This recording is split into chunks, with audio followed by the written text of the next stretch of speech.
Ndugu zangu Waislamu, sifa njema ni zake Mwenyezi Mungu Subhanahu wa Ta'ala. Ziada na rehema Mwenyezi Mungu ampelekee mtume wake Muhammad sallallahu wa sallam alayhi. Ndugu zangu Waislamu, nakuhusieni pia nami na yusia nafsi yangu juu ya kumwogopa na kumcha Allah Subhanahu wa Ta'ala.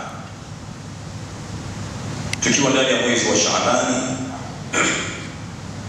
ni mwezi ambao katika miezi ilikuwa bora katika miezi ya Kiislamu. Mengi mashaikh wamezungumza katika hutuba nyingi zilizopita na kuonesha kwamba kuna matokeo au kuna matukio makubwa ndani ya mwezi wa Shaabani ambayo yametokea, na ni vizuri kwamba Waislamu wayajue ili tujue thamani ya hizi ibada zetu tunazozifanya. Mwenyezi Mungu anasema ndani ya Qur'ani, walaqad arsalna Musa biayatina, hakika tumemtuma Musa kwa dalili zetu. Ma min nabiyyi illa atainahu ayatan, hakuna mtume yoyote unayemjua wewe isipokuwa Mwenyezi Mungu alimpa muujiza kwa watu wake. Hawezi kusema kwamba yeye ni mtume wa Mungu anaambiwa maneno na Mwenyezi Mungu awaambie nini bila kuwa na jambo la maajabu. Haiwezekani. Maana hata tabiri pia na yeye ana muujiza wake, lakini si muujiza itakuwa ni dhulma ili aweze kuwadanganya watu. Sasa Mwenyezi Mungu anasema walaqad arsalna Musa, kwa hakika tumemtuma Musa biayatina, kwa dalili zetu.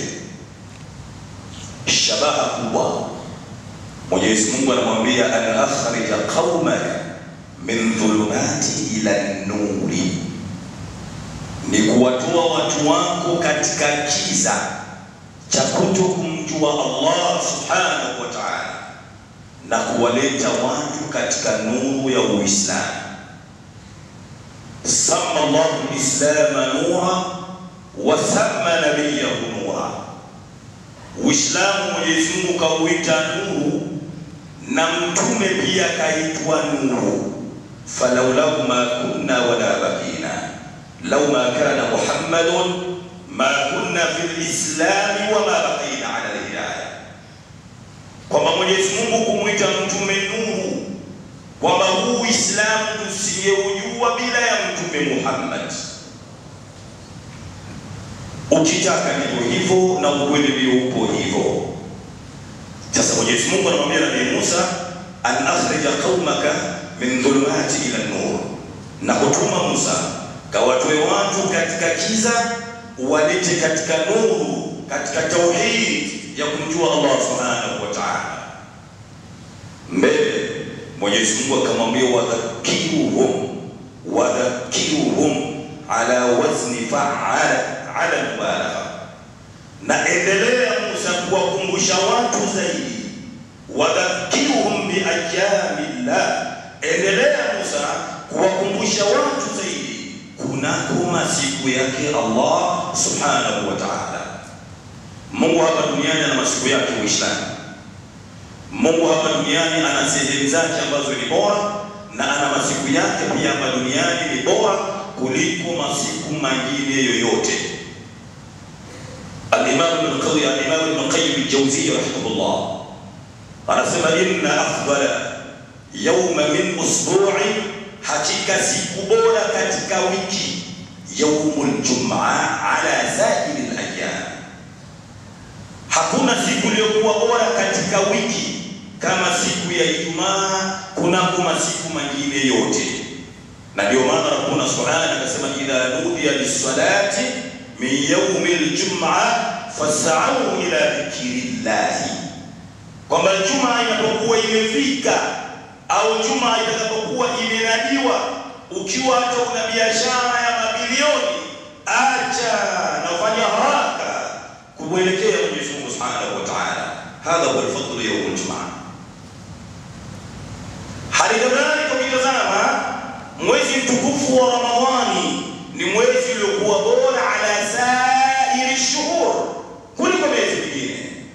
Wa hali kadhalika ukitazama mwezi wa Dhulhijja ni mwezi uliokuwa bora kuliko miezi mingine.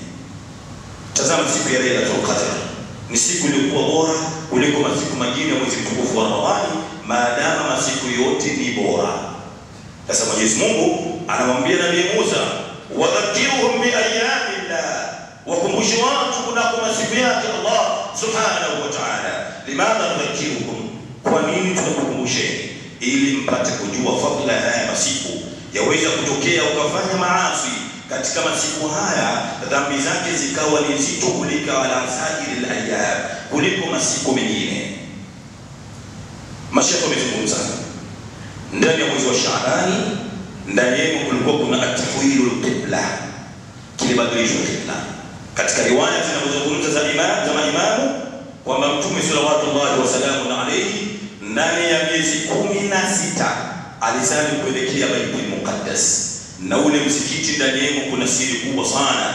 Msikiti wa Baitul Muqaddas ni sha'air min sha'air al-Islam, ni moja miongoni mwa alama za Uislamu na miongoni mwa fadhila na utukufu wa msikiti. Hata Mtume akasema dunia ikichafuka kuna sehemu mbili za kukimbilia, nendeni Yemen au mwende Suria, na Suria inakusudiwa ndio inakwenda mpaka Baitul Muqaddas. Haya ni sehemu matukufu, na ndio maana Mwenyezi Mungu asema linuriyahu min ayatina ay alladhi barakna hawlahu. Ukiangalia Baitul Muqaddas, msikiti ule umebarikiwa na mambo mengi sana na Allah subhanahu wa ta'ala. Kwanza ilikuwa ndio qiblatul awwal lilmuslimin, ilikuwa ndio qibla ya kwanza wa Uislamu. Tazama ile qibla wanapoelekea, qibla ile ikawa watu wa Uislamu wote wakisali wanaelekea Baitul Muqaddas. Ukienda Madina kuna Masjidul Qiblatayn, msikiti mmoja zimezaliwa kibla mbili. Na hapa ndio utajua utukufu wa Mtume Muhammad. Mtume sallallahu alaihi wasallam alipokuwa akielekea Baitul Muqaddas, jambo hilo lilikuwa Mtume linamnyongesha katika nafsi yake. Jambo hilo Mtume Muhammad akawa anaelekea, lakini nafsi yake ikawa hairidhiki katika jambo hilo. Mwenyezi Mungu Subhanahu wa Ta'ala akamletea amri Muhammad, sasa fawalli wajhaka shatr al-masjid al-haram, taselekeza uso wako upande wa wapi? Wa Makkah. Hadithi ilipokewa na Imam Bukhari, Bi Aisha anamwambia Mtume Muhammad, ya Rasulullah, inni ara anna rabbaka yusari'u fi ma awaka, hakika mimi ninachokiona ewe Muhammad, kile ambacho wewe unachokitamani ndio ambacho Mwenyezi Mungu anatufanya haraka kukifanya. Tazama daraja ya Mtume Muhammad sallallahu alaihi wasallam. Hadithi hii ni sahihi, inni ara anna rabbaka yusari'u fi ma hawaka ya Rasulullah, kile ambacho wewe Muhammad unachokitamania ndio kile ambacho Mwenyezi Mungu anakifanyia haraka kukupa. Ya subhanallah, Muhammad miftahu futuhati sayyidi wa khatamu silki khatama al-muqaddama, bihi nahla kullu anbiya'i manara, bihi zinatul hadrati wa qar wa azama. Hichi ni cheo ambacho Mwenyezi Mungu kampa Mtume Muhammad ndani ya mwezi wa Shaaban. Ukitazama ndani yake ni ile aya ambayo Mwenyezi Mungu anasema, inna Allaha wa malaikatahu yusalluna 'alan nabi. Aya hii imeteremka ndani ya mwezi wa Shaaban. Qala al-akharun wa qala al-ulama fa'alayna an nukaththira bis-salati 'ala sayyidina Muhammad. Mwezi huu tufanye wingi sana wa kumsalia Mtume Muhammad. Ad-Dukur al-Jum'a au Dukur al-Jum'a ana maneno anasema, inna a'zama al-matalib ad-dunya kifayatul hammi wa inna a'zama al-matalib al-akhirah ghufran adh-dhunub wa bis-salati 'ala sayyidina Muhammad tukfa al-humum wa yughfar adh-dhunub. Allahumma salli wa sallim 'ala sayyidina Muhammad. Dukur al-Jum'a anasema katika matakwa makubwa ya dunia hakuna binadamu anayependa kuwa na shida katika dunia. Inna a'zama al-matalibi dunya kifayatul abdi, hakika mahitaji makubwa mwanadamu katika dunia ni mwanadamu kutokuwa na matatizo katika dunia. Wa inna a'zama al-matalibi al-akhirah, hakika matakwa makubwa mwanadamu siku ya kiyama afanye nini? Ghufrana, apate msamaha wa madhambi.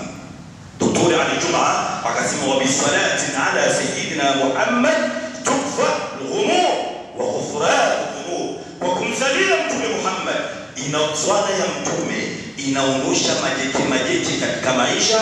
Sala za mtume zinaondosha tabu katika maisha, na sala za mtume zinasamehe madhambi. Na hii imekuja katika hadithi sahihi, katika sunna zilizokuwa sahihi. Kwa mwezi huu maulama wanasema fa'alaina an nukathira bisalati ala rasulillah, tufanye mwingi sana wa kumsalia mtume Muhammad. Hadithi ya Imam al-Bukhari, mtume anasema inna awla an-nas bi idafatu at-tashrif, hakika watu ambao watakuwa wema na watu watakuwa bora kwangu mimi mtume Muhammad yawmal qiyamati, siku ya kiyama, aktharuhum alayya salatan, ni wale ambao watakuwa na wingi wa kunisalia. Sallallahu alayhi wasallam, mtume nini alisema kumwambia Usama bin Zaid, akamwambia hadha shahru, huu mwezi wa Shaabani, yaghfilu an-nasu an, kwamba mwezi huu watu wengi sana wanaghafilika katika mwezi huu. Hawajui kwamba huu mwezi ndio maandalizi ya kuingia ndani ya mwezi mtukufu wa Ramadhani. Kuna ambao watajikuta kazini ndani ya mwezi wa Shaaban, kuna ambao watajikuta kufanya dhulma. Haya zina dhulma mabaya machafu, hayatakikani kujiandaa na kuingia ndani ya mwezi mtukufu wa Ramadhani. Yakulu ahadu salihin, mmoja katika watu wema anasema inna sahabatan linabiyina Muhammad kanu yufahimuna Ramadhana 6 shuhur wa kanu yasta'iduna bi Ramadhana wallahi 4 shuhur wa fi riwaya 6 shuhur. Masahaba wa mtume, Ramadhani ilikuwa inapokwisha wanaishirikiza Ramadhani kwa matendo mema yale walikuwa wakiyafanya ndani ya mwezi wa Ramadhani. Wanaishirikiza Ramadhani miezi 6 Waislamu, kama walikuwa wakisimama sana usiku na hii miezi 6 isiyokuwa Ramadhani wanasimama, kama Qur'ani walikuwa wanasoma sana, kama amali salihah sana kuzidi sadaqa walikuwa wanatoa sana. Kwa nini? Wanajua mwezi huu wanaushirikiza, na pia walikuwa kujiandaa vile vile kuipokea mwezi mtukufu wa Ramadhani miezi 6 kabla. Hawa ndio watu ambao ni masahaba alladhina basharahum Allahu aljannata fi ayati, hawa ambao Mwenyezi Mungu amewabashiria pepo katika uhai wao, lakini wao hawakupoteza siku. Walijua kwamba tukipoteza siku katika hizi siku za dunia, ipo siku mwanadamu utakwenda kuijutia. Hasan al-Basri anasema adraktu aqwaman law adrakakum laqalu law adraktumuhum laqultum annahum majani wa law adrakakum laqalu antum fusaqa'u. Haya maneno Hasan al-Basri anasema nimewakuta na nimewaona watu, nimewadiriki madarweshi katika salafu salih. Adraktu aqwaman, huyu ni Hasan al-Basri, ni kibaru tabi'i, anazungumza maneno haya, anasema mimi ni mwadiriki watu katika watu wema huko. Wallahi lau nyinyi mngewadiriki hao watu, mngesema hakuna watu waliokuwa wenda wazimu kwa kumpenda Mwenyezi Mungu kama hao waliokuwa wema. Ya subhanallah, huyu ni sana kuswali. Hata utani maneno haya kayatazama katika Tabaqatul Kubra, utatazama katazama katika shuhaka kasayyu nubala, katazama maneno haya utayakuta. Anasema adraktu aqwaman, mimi nimeona watu katika salafu salih. Wallahi lau kama nyinyi mngeona hao watu, mngesema hakuna wenda wazimu katika ibada kama hao watu. Walau adrakakum, na lau kama ungeona nyinyi watu wa zama hizi, laqalu, wajesema antum fusaqa'u, hakuna mavazi na waovu kama nyinyi. Kwa nini? Wao hawakucheza wakati, wao walijua thamani ya kumwabudu Mwenyezi Mungu Subhanahu wa Ta'ala. Wao walijua thamani al-mal wal banuna zinatul hayati dunya wal baqiyatu as-salihatu khayrun 'inda rabbika thawaban wa khayrun amala. Walijua, hawakucheza wakati. Sasa Mtume Muhammad anasema mwezi huu mimi nafunga sana kwa sababu watu wanaghafilika na mwezi huu. Kisha Mtume akasema wa Allahi fa uhibbu, au fi riwaya wa ana uhibbu an turfa'a 'amali wa ana swa'imun, na mimi napenda amali zangu zikienda kwa Allah inikute nikiwa ndani ya ibada. Hadha Rasulullah, huyu ni Mtume Muhammad ambaye Mwenyezi Mungu anasema fa auha ila abdihi ma auha, ambaye amekwenda katika sidratul muntaha, amezungumza na Allah bila hijabu, lakini hakufanya mchezo na ibada ya Uislamu. Yeye Mtume Muhammad alipenda kuipokea Ramadhani akiwa ndani ya ibada. Kaifa ana wa anta, mimi na wewe tuko hivi. Tuna mangapi tumefanya mabaya au mangapi tumeyafanya katika mwezi wa Shaaban kuipokea ibada iliyokuwa kubwa? Wala kwa Sayyiduna Muhammad huwa qudwatuna, mtume huyu ndio kiigizo chetu. Yeye alikuwa na wingi wa kufanya ibada hizo ili kuipokea ibada kwa ibada, yakunu ibadatu muttasil, ibada inakuwa inaambatana kwa ibada nyingine. Hadha huwa Rasuluna Muhammad. Kwa ibada Allah wajhu Allah ala, kwa ufupi katika hutuba tulizozungumza hapo ni kuonesha kwamba mwezi huu kuna matukio mengi au kuna matukio mengi na mengi masheikh wameyazungumza katika hayo, na alhamdulillah tumefika katika ambayo yalikuwa mengi na mazuri zaidi. Kubwa zaidi ni kuyafanyia kazi hayo. Aqulu qawli hadha wa astaghfirullah li wa lakum fastaghfiruhu fa innahu Allah innahu huwal ghafurur rahim wal barrul karim. Qul Allah wa antum muqinuna bihi. Alhamdulillah wassalatu wassalamu ala rasulillah wa ala alihi wa sahbihi wa sallam, amma ba'd. Tunamalizia hotuba yetu kwa dakika moja mbili.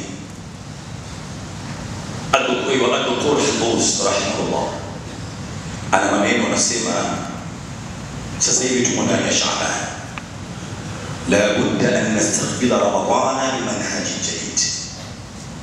Na sisi sasa katika zama hizi tuipokee Ramadhani kwa njia iliyokuwa mpya. لا بد أن نستقبل رمضان بشهر جديد لا بد أن نستقبل رمضان بمنهج جديد. tuipokee Ramadhani katika njia mpya. Kuna ambao alhamdulillah mashaallah yastaqbiluna Ramadhana biqira'ati al-Quran, wanaipokea mwezi mtukufu Ramadhani kwa kusoma Quran, wa hadha huwa ibada.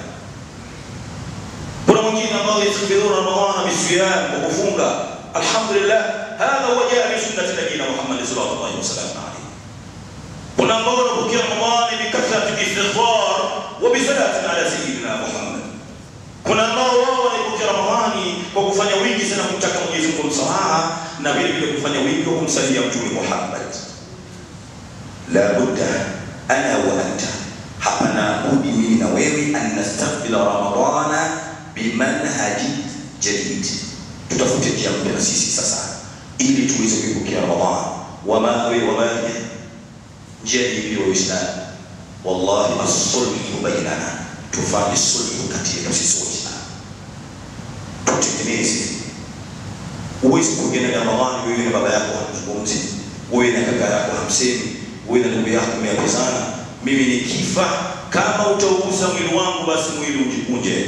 Hadha wallahi hadhihi ya da'watu Allah, hii ni laana ya Allah subhanahu wa ta'ala. Wa hadha mumkin, na hii inawezekana ikawa ni sababu alla yaqbal Allahu sawmana. Inaweza kwa sababu kwa Uislamu Ramadhani zetu tukifunga Mungu asisikubali. Wewe na dada yako mmezaliwa tumbo moja, baba mmoja, mama mmoja, yawezekana mmeachwa rafika ya kwa mkaja mkauana na mkabizana. Subhanallah, huu ni mtihani mkubwa sana Uislamu. Wewe na jamaa yako mmependana na rafiki yako kiasi chako, mmefanya biashara, mmoja akamwekea mwenzake dhana mbaya, mkajikuta mnaingia katika magomvi. Waislamu hadha wa ikhwan adhim, huu ni mtihani mkubwa sana. La budda hapana an nastaqbila Ramadhana bimanhaji jadid, tuipokee Ramadhani kwa njia iliyokuwa mpya. Fadlu subhi na malizia khutba, fadla sisi pale tunapokuwa umeenda kufanya au kutengeneza au kufanya islahi. Wewe na ndugu yako mnaongea, wewe na ndugu yako hamzungumzi, wewe na jamaa yako hamzungumzi, wewe na mama yako, wewe na mke wako na mtihani ndani ya nyumba, na kesho Ramadhani inaingia. Hali hii inakwenda vipi katika saumu hiyo? Ikiwa kama Mwenyezi Mungu Subhanahu wa Ta'ala hamtazami yule ambaye mwenye kumshirikisha Allah, na pia hamtazami yule mwenye kuvunja udugu, hawa watu wawili ibada zao kwa Allah hazipokelewi. Wewe kama upo na ndugu yako hamsemi, basi ni lazima utafute njia. Namkumbuka mmoja katika mashekhi zangu aliyofundisha, Sheikh Talha ibn Eid Hassan Kibwa rahmatullahi ta'ala alayhi, anasema ukitaka idha aradta an tadkhula fi sulhi, ananiambia siku moja nimesomesha, ananiambia unapotaka kuingia ndani ya sulhu, wewe na ndugu yako mmegombana, basi mmoja akubali kupumzika, sulhu itakwenda. Lakini kila mmoja akifanya yeye ndio simba, mimi kadha, sulhu hiyo haisimami na mtakwenda kusimama mbele ya Allah subhanahu wa ta'ala.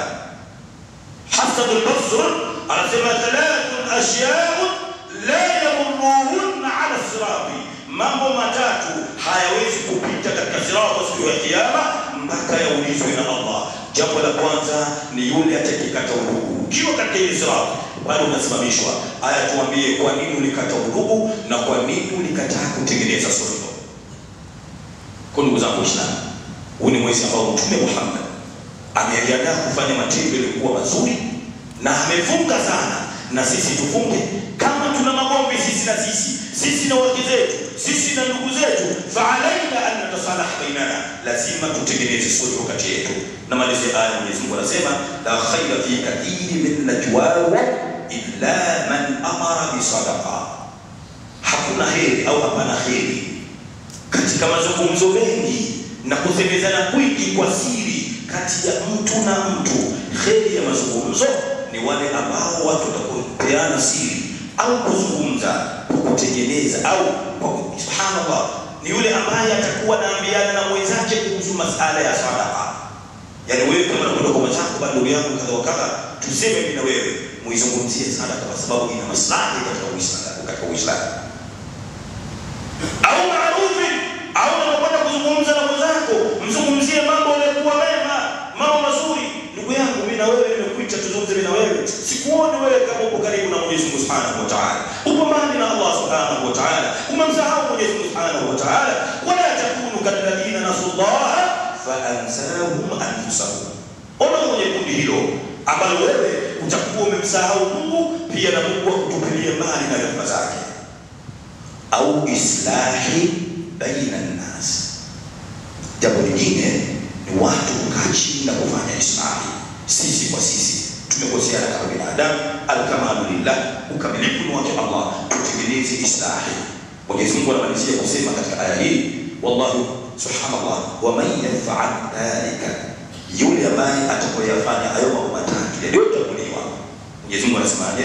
Fasawfa lahu, wa man yaf'al dhalika ibtigha'a mardati llah, yule ambaye atakayefanya hayo kwa kutafuta radhi zake Mungu, nafanya haya ili Mungu aniridhie, Mwenyezi Mungu anasema fasawfa nu'tihi ajran 'azima, Mwenyezi Mungu atampa malipo yasiyokuwa na kifani, malipo yasiyokuwa na mwisho. Haya ni malipo ambayo anakulipa Mwenyezi Mungu Subhanahu wa Ta'ala. Hakuna kalamu ya malaika inaweza kuleta malipo hayo. Ni hiyo ni ofa Mwenyezi Mungu kayatoa au ametupa sisi. Kwa hiyo inshallah ndugu zangu Waislamu, tuyatengeneze. Ramadhani inakuja, ndio hiyo. Kama hatusemi sisi kwa sisi, tuyatengeneze ili tuweze kupata fadhila kama hizi. Inna Allaha wa malaikatahu yusalluna 'alan nabi ya ayyuhalladhina amanu sallu 'alayhi wa sallimu taslima. اللهم صل على محمد وعلى ال محمد كما صليت على ابراهيم وعلى ال ابراهيم وبارك على محمد وعلى ال محمد كما باركت على ابراهيم وعلى ال ابراهيم في العالمين انك حميد مجيد. وارض اللهم عن الصحابه الجليل منهم سيدنا ابا بكر الصديق وسيدنا عمر بن الخطاب وسيدنا عثمان بن عفان وسيدنا علي بن ابي طالب وعلى سائر صحابه نبينا محمد صلوات الله تعالى عليهم جميعا اجمعين. اللهم ربنا تقبل منا انك انت السميع العليم وتب علينا يا مولانا انك انت الغفور الرحيم.